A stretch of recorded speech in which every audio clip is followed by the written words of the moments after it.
years old. I'm Seth. Our topic is social media, and we are now looking for questions.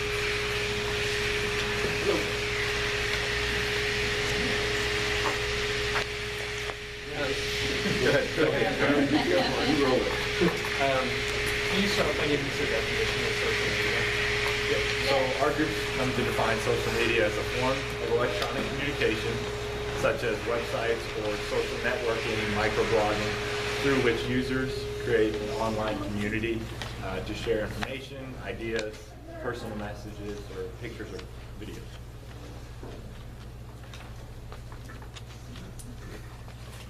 How many of you all have social media? We all did. How many of you all have multiple social media? Who has the most? So we all run 3, like Snapchat, Twitter, and Instagram.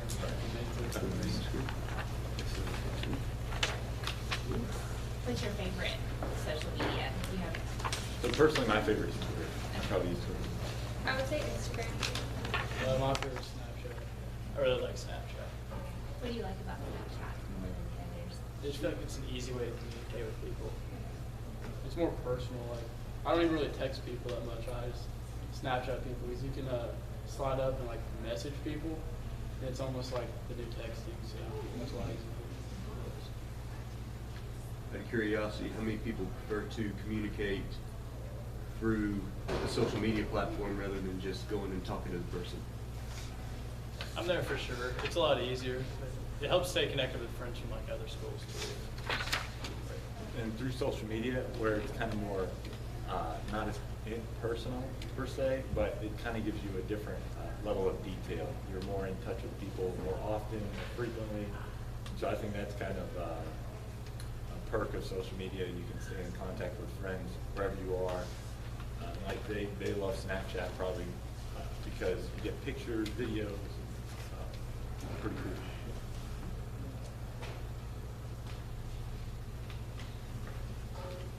What made you want to get social media?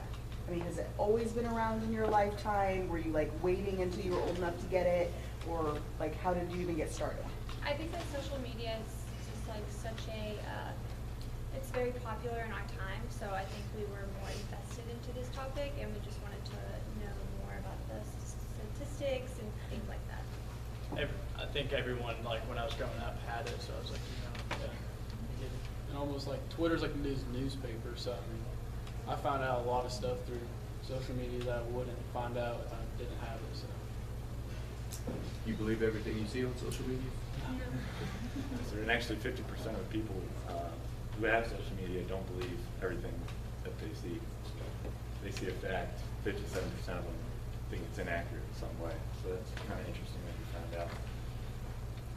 So that means 43% of people do believe everything. Right. So that works out. Kind of a frightening Kind of dangerous. statistic. Should social media platforms safeguard against fake news or other things like that? Say like they would like to, but it's kind of hard to since everyone can say what they want and people have their own opinions and beliefs, so it's kind of hard to say. Should they censor other things that are placed on social media? Or police that in some way? You know, they have, so their censorship is more called terms of service, or TOS. And once you download the social media, you have to agree to each individual platform's terms of service. And so within that is kind of how they censor what comes through the platform, which you can post. And it's actually, they keep it very secret on how they, what they allow on each platform. I think censorship is important on social media because, like he said, everyone can say what they want, so it's kind of damaging the world. Do you think everyone should have some form of social media just to either be successful or just to always be there? I don't think you need social media to necessarily be successful, but it definitely helps you know kind of what's going on with it. Because I mean, our president, he tweets half of what he's thinking on social media. Not necessarily a good thing, but it's kind of nice to be able to see that, like what he's doing and what he's thinking. So Definitely just a great one example. resource. Yeah, great resource, great tool. Just depending on how you use it, like anything, it has its positives and negatives. What sort of rights do you all feel that you have on over the content that you post? Once it hits the social media platform, do you feel that you should still retain the rights to whatever you're posting, or what are your thoughts on that? It depends on like what you're like posting. Like if it's something that you've created, then it is yours. But if you're just sharing something that someone could probably take from, because they do that. Mm-hmm. Catfishing, some things like that. And like in our sports, like there's like this dude named Josh Moore. There's a ton of people like him, and they'll take a video of our games or something like that, and they kind of have like I guess like a pack or something. They always give each other credit for the videos I was taking, like the whoever. So it's kind of just like a thing to do. You mentioned catfishing. What do you define as catfishing? I would define catfishing as when you portray yourself as someone else to get into their life. And there's a TV show about it, and people think they're having a relationship or some kind of relationship with someone that is that turns out not to be who they really are. And like to add to that, I feel like also people maybe not be happy with who they are or what they look like, so they use catfishing as a way to try and be someone else almost to make themselves feel better. Definitely have to be on the lookout for that, though. I mean, there's a lot of people that do that. So.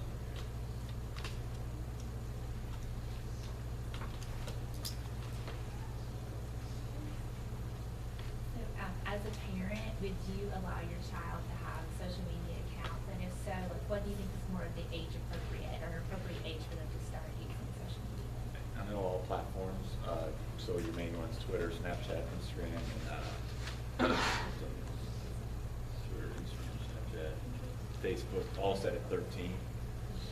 I'd probably say that's a fair age if you monitor it correctly. I don't think I'd per se just let them have it and then just be on their own.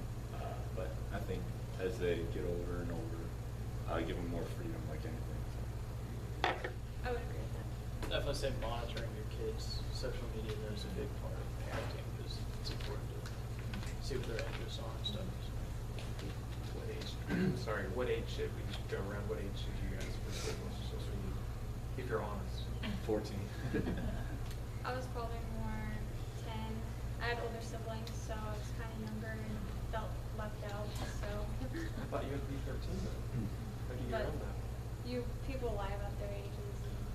And, you know, if I'm being honest. That's what I think they're on Facebook, so. Yeah, I was 12 years old. I didn't get Snapchat till, I guess, when I was 14. A question to piggyback off Lisa's question. In your research, did you find are there good monitoring tools that you've seen, or how do you think best steps are for a parent to monitor a child's account? I think YouTube right now is one of a prominent example of how to handle that younger age monitoring, because you can set their YouTube to be YouTube Kids. So that's extremely another step to be censored, and as your kids get older, you can go on and release that off. And I feel like that's a really good way to monitor and kind of have another censorship to that. So I think YouTube does a really good job. As well as some parents like to have their kids' passwords or something like that, so they can always go in and see what they're looking at, what they're posting, and stuff like that. So that's always a good option. We'll say though, Snapchat's it's harder to monitor because when you send something, it deletes unless you save it. So for parents, it's kind of a nightmare to try and stay on up with that. Kyle, to piggyback off of that, because you mentioned YouTube, has there been any recent controversy about YouTube Kids that you're aware of? No, I haven't. Of the content? Go across that in the research. There were inappropriate videos that were being put up that were under the guise of children's cartoons. They have the title, Peppa Pig, I think was the one that was on my mind. But it made it on to YouTube's Kids for a long time until we reported it. So, yeah.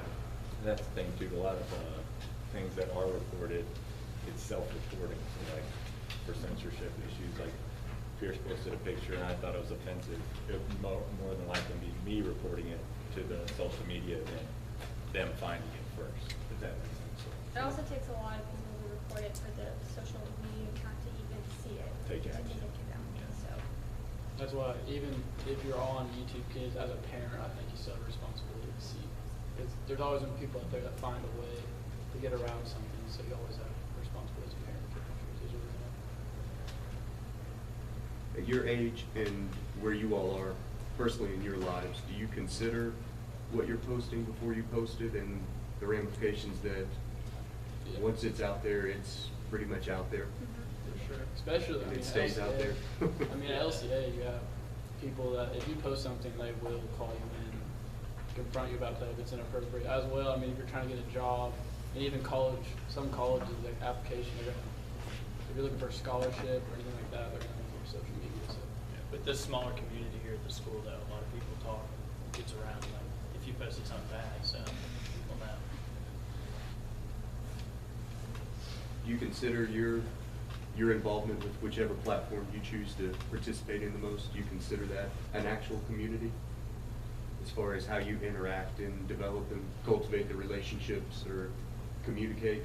Right. Like, I think it's a great addition to relationships that you already have, and it also builds new ones. I know you can gain some friends on social media. You got to be careful with that because, like we talked about earlier, catfishing's the real deal. But I think it's a great addition. Like, I can find something out about Pierce when he's in California that I might not know until 2 weeks when he comes back, or just little things like that. And I don't consider it a community, but I mean, there's a lot of people like maybe Dunbar or something like that. Like they'll add me and I add them, and then it's kind of weird. Like you almost become like acquaintances. Like I'll see them and I'll feel more comfortable to approach them in person than if they weren't my friend on a social media platform. So.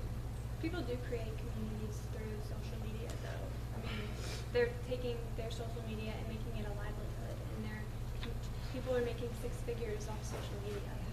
So, I would consider it a community. I mean, there's people that, like, your interests and stuff, you get to stay connected with people just like me. I duck hunt and stuff, and so I follow a lot of duck hunting pages, and you stay connected with that, so it helps keep involved. So far, you guys have mentioned a lot of positive aspects of social media. Are there any negative effects of social media? And really, if you could answer it individually, but also maybe more as a society, what are the ramifications of social media? You know, I think just some of the negatives are self-confidence issues. I mean, social media, normally you're not posting negative all the time. They're more highlights or positive things that are occurring in your life. And so you have self-confidence, anxiety, and cyberbullying are three of the main ones that we found in our research that are pretty serious. I think you see self-confidence more in girls because they compare themselves to someone that they've seen online, and it's an edited picture or it's not even real. So if that becomes a problem, then I feel like social media might not be good for you. That's when you should probably take a step back from it. Yeah, I'd agree with that. A lot of people find their identity in their social media. So I think that's when it becomes a problem, when if you get 100 likes and you normally get 200 likes and you're upset about that. I think that's a big problem like in our culture, because I know a lot of kids like really worry about that. So I think at a younger age, when you have social media, you are opened up to such a broad world that you see so much. It's just kind of overwhelming. I mean, Jessica, you said something that was really interesting. You said they post these pictures and compare themselves, and you said it's not even real. Can you expand on that? Well, Anybody there's know been, what think you about could that? edit a photo, you can whiten teeth, you can make your arm look skinnier, you can make your legs look skinnier, and then you post that online and someone might see that and they're like, wow, I wish I looked like that, when that person doesn't actually even look like that. So it's not real. In your research, I think one of you might have mentioned about the suicide rates, or did you find anything about the suicide rates increasing due to social media?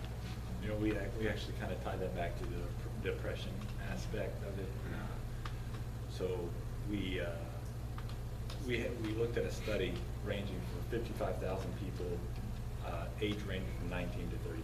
All ethnicities, income types, and genders were evaluated. And basically, the goal of the study was to evaluate social, mental, and physical health of people using social media. And the study concluded that 40.9% of users did not experience depressive symptoms, where 40.7% experienced mild depression and 18% experienced moderate depression. So you have about 60% of people who experience depression in some way through social media. So I think that definitely ties in. We can snowball into the suicide. I'm curious, in that research, did they, was there anything on the rates of usage of social media? Exactly. So the frequency and the time on the social media platforms were tested, and they broke it down to 1 through 7. I don't use this platform, all the way to 5 times per day plus. And so I think that time and frequency was accounted for in the numbers. How much time do you guys think you spend personally on social media? Too much. Apple's added, and recently, right, a really nice feature where you can see how much time you spend on your phone doing different things. I've checked that. I encourage you to look. So I'm at about 3.5 hours per day on my phone. I think mine was 4. Yeah. I haven't checked it, but I would say it'd be around 4 too. If social media disappeared tomorrow, how would you spend that extra time? Probably productively.